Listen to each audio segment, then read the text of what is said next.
안녕하십니까.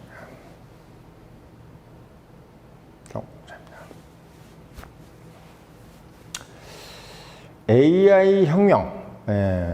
지금 이제 유튜브에서 보니까 AI 혁명에 대한 정확한 의미를 잘 설명을 못하고 있더라고요. 기껏해야 이제 로봇 정도로 얘기하고 있어요. 로봇. 뭐 로봇은 우리가 이제 공상과학 영화에 나오는 그런 뭐 이렇게 자동 로봇 뭐 이런 정도로 이제 AI를 생각하고 있는데, 오늘 제가 청년임에서 AI 혁명이라는 것이 도대체 어떤 이미지를 가져야 되는 거고 어떻게 이해를 해야 되는지에 대해서 정확하게 설명을 해드리겠습니다. 참 보석 같은 방송이에요, 그렇죠? 주변에 좀 널리 좀 알려주시고요.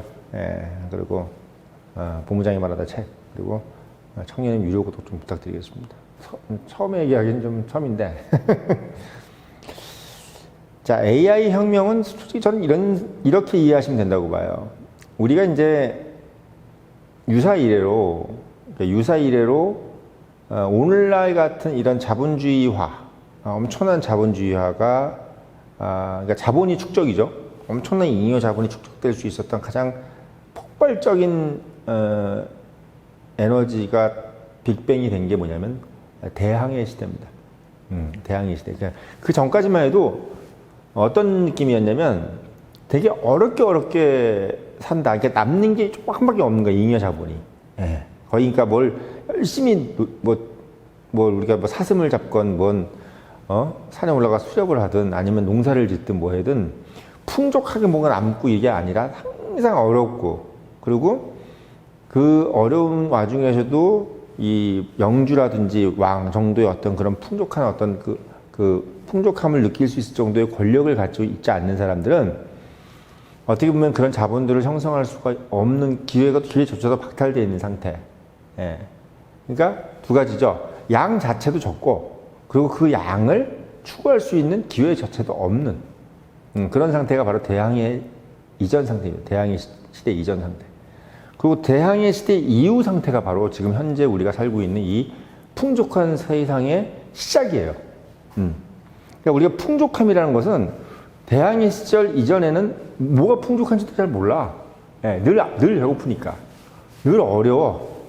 그냥 늘 죽음이 늘 따라다니고, 가난은 늘 항상 있어, 같이. 인생이 사람이 태어나가지고 행복할 가능성보다 불행할 가능성이 90% 이상이야. 그게 바로 대항해 시대 이전의 삶입니다. 중세시대가 왜 도래했냐면, 중세라는 건 이런 거예요. 너무 힘들다 보니까, 야, 우리 그냥 경쟁하지 말자. 야, 지금 먹을 것도 별로 없고, 차라리 그냥 다 못 살자. 이게 중세야, 솔직히 말씀드리면. 그러니까, 자기들이 나름대로 머리를 굴려본 거야. 그리스 로마 시대 이후에, 우리가 그리스 로마가 무너지고 중세가 왔다 그러잖아요. 서로마가 멸망하고 중세가 왔다 그러지만, 기본적으로 중세 1000년 이후는 가장 큰 이유는 인간이 머리가 나빠서가 아니에요. 인간이 자기들이 한번 해본 거야. 인구는 자꾸 늘고, 인구는 늘고, 근데 이걸 충족시킬 만큼의 뭐가 없다? 기술이 없는 거야, 우리가. 뭘 해낼 방법이 없는 거야. 농사도 그냥 그저 그렇고, 로마 시대 정도로 해가지고는 답이 안 나오는 거야. 나름대로는 처음에는 중세라는 것이 처음에는 뭐냐면 인간적인 이데올로기예요. 그러니까 시스템 자체가. 그래, 어떻게든 간에 못 살더라도 다 먹고 좀 살아보자. 그러니까 중세 이전엔 뭐냐면, 약육강식 생자존이야. 다 죽는 거야, 그냥.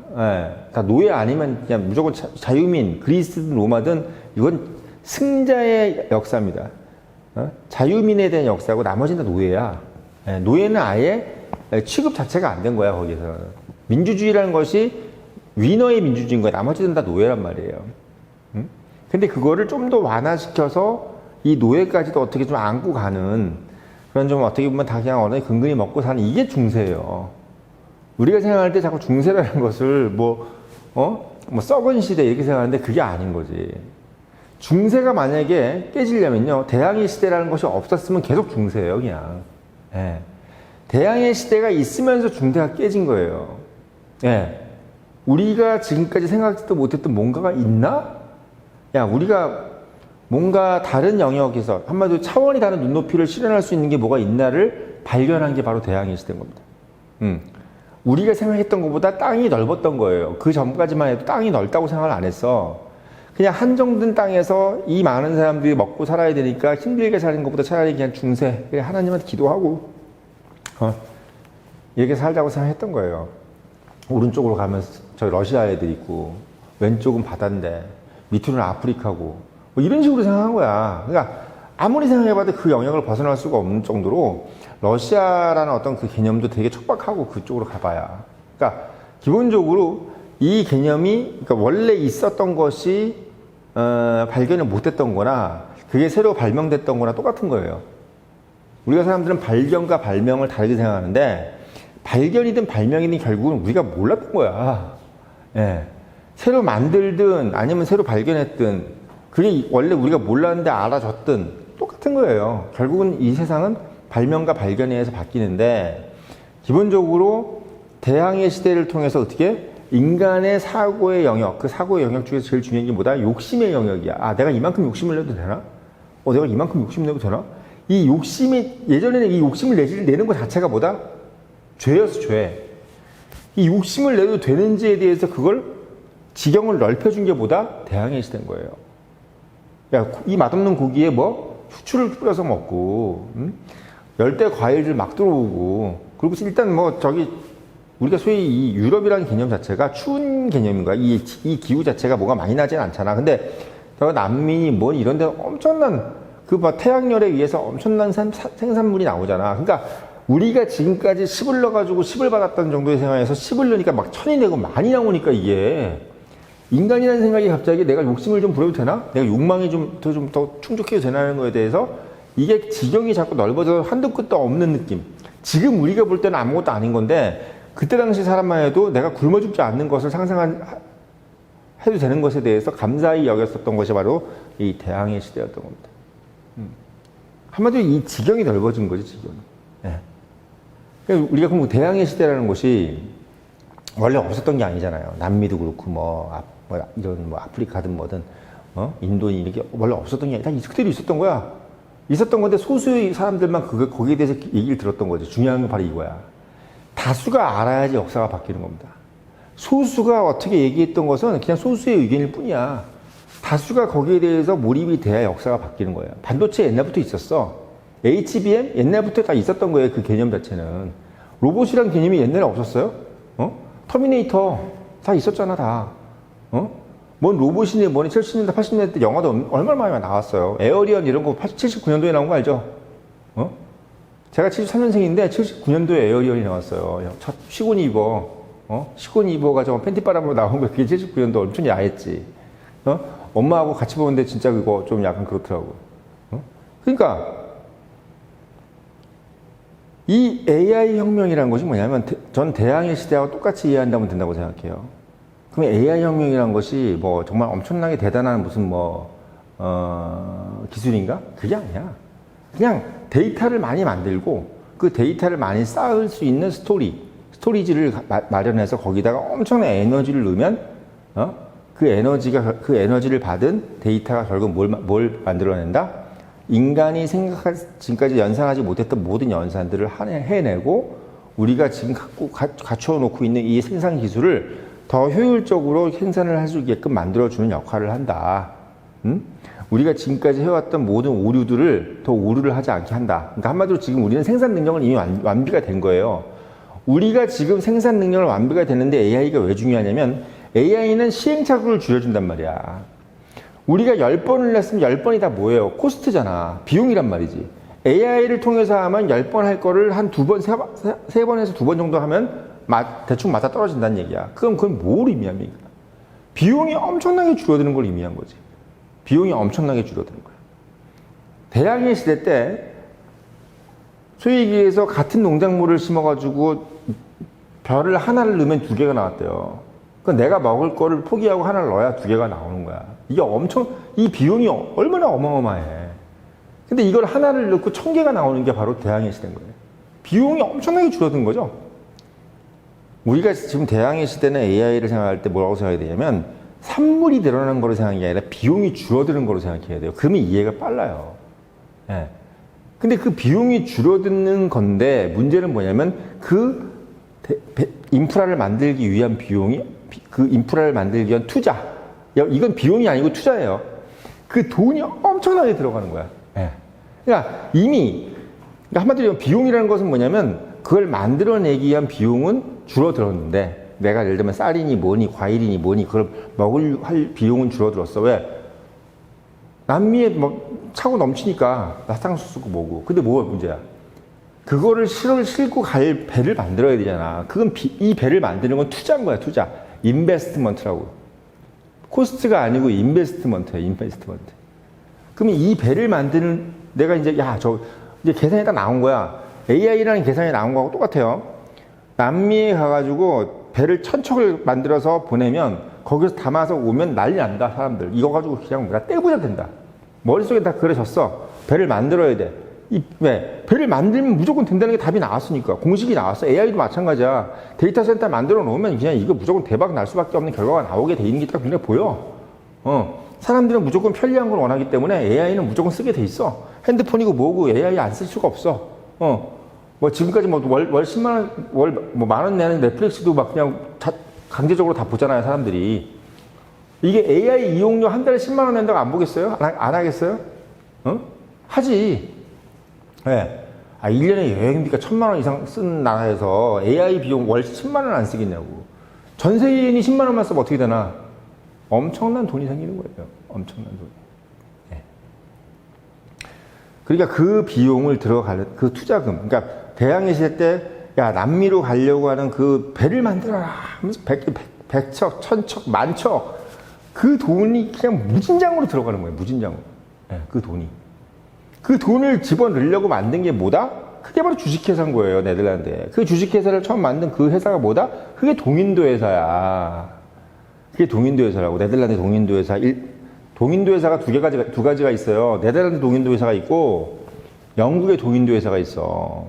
응? 이것도 잘 생각해야 돼요. 처음에 이 해외 개척을 시작한 나라는 네덜란드예요. 그러니까 지금 AI를 선도하는 게 누굴지 몰라도 나중에까지 그 사람이 선도할지 아닐지 아무도 몰라. 네덜란드가 선도했지만 나중에 영국이 가져갔단 말이지. 사실 네덜란드 이전엔 포르투갈이 원래 선도를 했어요. 포르투갈이 선도를 했습니다. 그러니까 지금 우리가 인도네, 일본, 동남아에 있는 인도네시아 있죠? 다 포르투갈이 먼저 발견을 했어요. 그걸 네덜란드 애들이 더 독한 애들이잖아. 에라스무스가 뭐라 그랬냐면 우신여찬에서 네덜란드 사람들이 하도 독해가지고 금빵을 먹고 다이아몬드 똥을 싼다 그랬단 말이에요. 하도 독한 애들이라 지금도 그 사람들이 보면 돈을 많이 벌잖아. 네덜란드 사람들이 금빵을 먹고 다이아몬드 똥을 산다 그랬단 말이죠. 예, 그만큼 사람들이 아주 돈에 환장한 국민들이라고, 그 사람들이. 그 국민들을 무력으로 제압한 게 영국 애들이야. 그러니까 순서가 뭐야? 포르투갈, 네덜란드, 영국 순입니다. 그게 지금 대항해 시대의 패권의 순서예요. 예? 우리도 어느 순간에 들어가서 최종 패권을 가질지 안 가질지 아무도 몰라. 예. 아무도 몰라요. 예. 미국이 지금 이걸 왜 이렇게 신경을 쓰고 있냐면, 이게 대항해 시대 때 최종적으로 영국이 대권을 잡는 것 같이 미국이 결국은 AI의 인프라든 뭐든 기술이든 이 세상에서 완전히 최종적인 승자가 돼야 된다는 것을 당연히 깔고 가겠지만, 그렇게 되지 않을 가능성도 본인들이 알고 있는 거예요. 예. 왜? 어쨌든 포르투갈이 당시만 해도 엄청난 나라였잖아. 네덜란드랑 비교를 할 수도 없는 나라였다고. 포르투갈이 땅덩어리가 엄청나게 넓었었어요. 그리고 포르투갈하고 스페인이 동군연합이 된 적이 있어. 같은 나라가 된 적이 있다고. 왕이 두 나라를 다 다스렸다고요. 그래서 포르투갈, 스페인이 합해졌을 때는 전 세계에서 대영 제국보다 더 컸습니다. 더 컸어요. 그때 필리핀이네, 인도네시아네, 다 그냥 스페인, 포르투갈 거였어요. 인도도 포르투갈이 하다가, 이제, 뭐가 문제였냐면, 이 대항해 시대는 돈이 많이 든단 말이에요. 배를 무진장 만들어야 돼. 그러니까 이 나라의 세금 가지고는 안 돼. 그래서 이 포르투갈 애들이 왜 대항해 시대에서 밀렸냐면, 네덜란드 애들은 머리를 쓴 거야. 야, 이 나라 가지고는 안 되겠다. 어떻게 해야 되냐? 돈에 욕심이 환장한 애들 있지. 우리 국민들. 야, 한국하고 똑같아. 주식을 주면 우리가 그걸 가지고 배를 만들어 전 세계에 나가가지고 이윤을 남겨서 올게. 이거야. 그러니까 네덜란드가 포르투갈을 완전히 제압해버린 거예요. 왜? 주식회사를 만들어 보니까 돈이 막 무진장으로 쏟아져 들어오는 거야. 무진장으로. 네. 그걸 똑같이 배워가지고 만든 게 영국이야. 영국은요, 제가 말씀드릴게요. 최초로 만드는 걸 못하는 나라예요. 기본적으로. 오형들이요. 원래 이 누구까지 베끼는 걸 잘해. 예? 영국은요. 스웨덴 애들도 유럽 가면 하는 얘기가 뭔지 알아? 야, 발명품은 우리가 만들어서 저 새끼들 병신이야.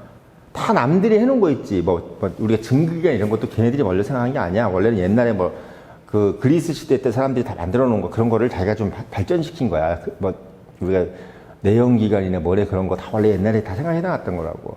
되게 영국 사람들이 창의력이 없는 사람들이에요. 남의 거 보고 베끼는 걸 최고야.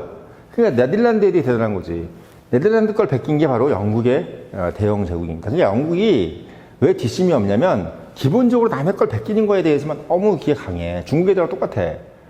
응? 그리고 약간 안정된 길로만 가려고 하니까 되지가 않는 거지. 뭔가 이게 걸지를 못해. 예. 중국도 그래서 안 되는 거야. 한국은 그래서 잘 나가는 거예요. 그런 과정이 너무 비슷한 거예요. 투자금이 너무 많이 들고 돈이 너무 많이 드는 과정이 있는 거야. 이게 그러니까 무슨 얘기냐? 이 배를 엄청나게 찍어내고 만드는 거가 바로 이 데이터 센터를 만드는 거랑 똑같은 거예요. 반도체랑. 그래서 이걸 만들어서 실제로 그만큼 우리가 배를 만들었을 때, 야, 그만큼 많은 후추와 바나나와 파인애플 같은 거 가져올 수 있는 거 맞지? 계속 물어보고 있는 거야, 지금 사람들한테. 야, 맞지? AI 센터 만들면 이거 할 수 있는 거 맞지? 이렇게 계속 물어보고 있는데 사람들이 좀 아닌 것 같은데 하면 폭락하고, 맞아. 폭등하고 이러고 있는 거예요. 그러니까 이게 폭등을 하고 있는 거예요. 그러니까 사람들이 이 폭등하는 게 무슨 레버리지 따시다, 그것도 이유가 있는데, 그걸 이제 증폭시키는 건데, 지금 왜 이렇게 폭등을 하고 있는 거냐면 자기들도 확신이 없는 거야 지금. 네. 지금 오늘 배 만들면서도 예를 대항해 실 때 따지면 오늘 배 만들면서도 이게 가서 다 폭풍 만나가지고 막 태풍 만나면 저 안 된 배 다 작살나는데 저거 우리 돈 다 날아가는 거 아니야? 그러니까 맞아. 그러면 갑자기 주식이 폭락하는 거야. 태풍 왔단다야 폭락. 누가 배 들어왔단다 폭등. 막 이 난리 부르스를 치는 거야 매일. 그렇게 해서 소위 얘기해서 대항해 시대가 흘러서 100년, 200년, 300년이 지나서 오늘 이렇게 풍족한 시대가 된 겁니다. 그게 한 번 더 가는 게 지금 AI 혁명이에요. 예. 얼마나 많은 시행착오를 줄여줄지 모르는 거지. 그러니까 우리가 대항해 시대부터 지금까지는 뭐냐면 최대한 많은 시도를 해서 그 중에서 적은 코스트를 가지고 최소한 시도 중에서 좀 적게 코스트를 내가지고 좋은 결과를 내는 것에, 그러니까 한마디로 얘기하면 운에 맡긴 거야, 운에. 근데 AI 시대가 되면 뭐냐면 운이 없어. 모든 게 다 계산이 돼가지고 한 번, 원샷, 원킬이야. 원샷, 원킬에 인생이 끝나는 거야. 그러니까 얼마나 코스트가 줄어드는 겁니까? 응? 화성으로 가는 것도 이렇게 시도 이게 아니야. 갈 수 있는 정확한 길. 달도 마찬가지 정확한 길. 바다도 이걸 정확하게. 그러니까 데이터 센터를 많이 만들면 만들수록 우리가 이제 탐험어랑 익스플로러 할 수 있는 모든 비용들이 다 줄어들어 버리는 거예요. 그러니까 우리가 할 수 있는 레버리지가 엄청나게 늘어나는 거지. 이렇게 생각하시면 되는 거예요. 응? 이게 바로 AI 혁명이 제2의 대항해 시대라는 것을 말씀을 드리는 거예요. 이렇게 이해를 하면 아주 빠른 거예요. 지금 대한민국에서 AI 혁명을 이렇게 설명해 주는 사람은 청년이밖에 없다는 거. 다른 어떤 유튜브도 이거의 근처도 이렇게 얘기를 해주질 못해요. 예, 지금 대한민국에 있는 유튜브가 아니라 뭔 공중파, 뭔 어떤 학교에서도 이렇게 설명을 해주지 못한단 말이에요. 왜 저만 이런 얘기를 할 수 있느냐? 저는 엄청난 오랜 시간 동안 많은 책을 읽고, 저도 저술을 하고, 그리고 현직에 있으면서 돈을 벌고, 그러면서 여러분들과 오랫동안 이야기를 해왔기 때문에 이런 얘기를 생각할 수 있고 또 이야기할 수 있는 겁니다.